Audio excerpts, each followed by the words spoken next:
ये धरती की सबसे खतरनाक और रहस्यमयी जगहों में से एक है। यहाँ दर्जनों जहाज डूबे हैं, कई विमान दुर्घटना का शिकार हुए हैं और कई लोग मारे गए हैं। ये बर्म्यूडा ट्रायंगल के नाम से जाना जाता है और यहाँ कई राज दफन हैं। तो क्या हो अगर हम अपना कचरा बर्म्यूडा ट्रायंगल में फेंक दें? ये कचरा कहां जाएगा और ऐसा करने से हम किन रहस्यों की तह तक पहुंच पाएंगे? आप देख रहे हैं क्या हो अगर, और ये है क्या हो अगर हम अपना कचरा बर्म्यूडा ट्रायंगल में फेंक दें। समुद्र का 13 लाख वर्ग किलोमीटर का ये हिस्सा फ्लोरिडा से पोर्टो रिको और वहां से लेकर बर्म्यूडा तक फैला हुआ है। 1800 के दशक से अब तक करीब 1000 ऐसी खबरें सामने आई हैं कि लोग यहां आकर रहस्यमयी रूप से गायब हो जाते हैं। इन गायब होने वालों में 2 यात्रियों वाले विमानों से लेकर 300 यात्रियों तक को ले जा रहे 150 मीटर लंबे जहाज शामिल हैं। तो अगर इस जगह हम अपना कचरा फेंक दें तो क्या वो भी गायब हो जाएगा? इससे पहले कि हम बर्म्यूडा ट्रायंगल में अपना कचरा फेंकने की सोचें भी, हमें यह तय करना होगा कि हम आखिर यहां जाएंगे कैसे। जाहिर है हम एक जहाज का इस्तेमाल करेंगे क्योंकि हमें कचरे को समुद्र में फेंकना है और एक जहाज के जरिए हम ज्यादा कचरे के साथ फेंकने वाली जगह के ज्यादा करीब तक जा सकते हैं। अब आप सोच रहे होंगे कि यह तो एक बेहद खतरनाक कदम साबित होगा, सीधे बर्म्यूडा ट्रायंगल के बीचों बीच जाना। दिमाग तो ठीक है, लेकिन इसकी काफी संभावना है कि हम वहां पहुंचकर भी सुरक्षित रहें। बर्म्यूडा ट्रायंगल के पास जाने को लेकर कई तरह के अनुमान लगाए गए हैं, कुछ अच्छे और कुछ बुरे। क्या ये कोई ऐसा दरवाजा है जहां से कोई एलियन सभ्यता इंसानों को अगवा कर रही है? क्या यहाँ पानी के नीचे बसा कोई बड़ा सा शहर है या कोई भयानक समुद्री राक्षस यहाँ रहता है?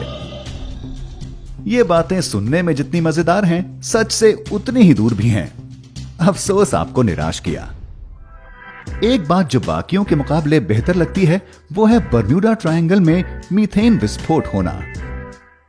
इस अनुमान के मुताबिक ये मीथेन विस्फोट समुद्र की निचली सतह से उठते हैं और इतनी तेजी से ऊपर आते हैं कि बड़े जहाजों को भी पलट कर रख देते हैं। लेकिन जब से ये बातें कही जा रही हैं, वैज्ञानिक और समुद्र के जानकार इन्हें खारिज करते आ रहे हैं। उनका कहना है कि इतना बड़ा मीथेन विस्फोट होना संभव नहीं है कि वो किसी जहाज को पलट सके, और अगर कोई बड़ा विस्फोट होता भी है तो ये काफी हद तक संभव है कि जहाज उससे बच निकले। ये इसलिए कि ये जहाज पानी के बदलते मिजाज को सहने के लिए तैयार किए जाते हैं, फिर चाहे वो बड़ी लहरें हों या मीथेन के गुबार। तो अब जब हम अपने कचरे के साथ यहां आ चुके हैं तो हम इसे आखिरकार फेंक सकते हैं। लेकिन अब ये समुद्र में तैरता दिखाई देगा। वो बड़ी खाई कहां गई जिसमें हमारा कचरा जादुई रूप से गायब होने वाला था? वही जगह जहां सारे विमान और जहाज इतने सालों से गायब हो रहे हैं। लगता है बर्म्यूडा ट्रायंगल इतना खतरनाक भी नहीं है। बिल्कुल, यहाँ कई राज छुपे हैं, लेकिन यहाँ चीजों और लोगों के गायब होने के पीछे की वजह खराब मौसम, बड़ी लहरें या इंसानी गलती हो सकती है। बर्म्यूडा ट्रायंगल तो दुनिया की सबसे खतरनाक समुद्री जगह भी नहीं है। ये खिताब तो पूर्वी एशिया और ऑस्ट्रेलिया के समुद्रों को दिया जा चुका है, और हालांकि पिछले 200 सालों में 1000 मौतों का आंकड़ा सुनने में बड़ा लगता है, पर चूंकि बर्म्यूडा ट्रायंगल के ऊपर से होकर दुनिया के सबसे ज्यादा विमानों का रास्ता जाता है, ये संख्या इतनी भी बड़ी नहीं लगती। तो हमें हरिकेन या बड़ी लहरों से सावधान जरूर रहना होगा, पर फिलहाल हमारे पास चिंता करने के लिए इससे बड़े कई मुद्दे हैं। हमें समुद्रों में टनों कचरा डालना है। हमने सोचा था कि बर्म्यूडा ट्रायंगल में डालकर इस कचरे से किसी तरह छुटकारा पा लेंगे, लेकिन यह एक समझदार ख्याल साबित नहीं हुआ। अफसोस, हमारा डाला ये कचरा शायद समुद्र में जाकर पता भी ना चले। आकलन के मुताबिक हर साल सागरों में 14 अरब टन कचरा फेंका जाता है।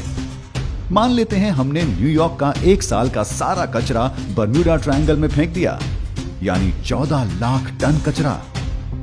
ये सुनने में बहुत ज्यादा लगता है, पर यह हर साल सागरों में जाने वाले कचरे का एक छोटा हिस्सा भी नहीं है। ये बहुत बुरा ख्याल था और इसे बिल्कुल भी आजमाया नहीं जाना चाहिए। और ये हमारी सुरक्षा के लिए नहीं, बल्कि हमारे सागरों की सुरक्षा के लिए है। समस्या बढ़ाने की जगह हमें सागरों को साफ रखकर इस समस्या को खत्म करने में मदद करनी चाहिए। और शायद बेहतर ये होगा कि हम अपना कचरा ज्वालामुखी में फेंक दें। ये तो कारगर होगा ही, है ना? लेकिन इस पर बात करेंगे क्या हो करके किसी और वीडियो में।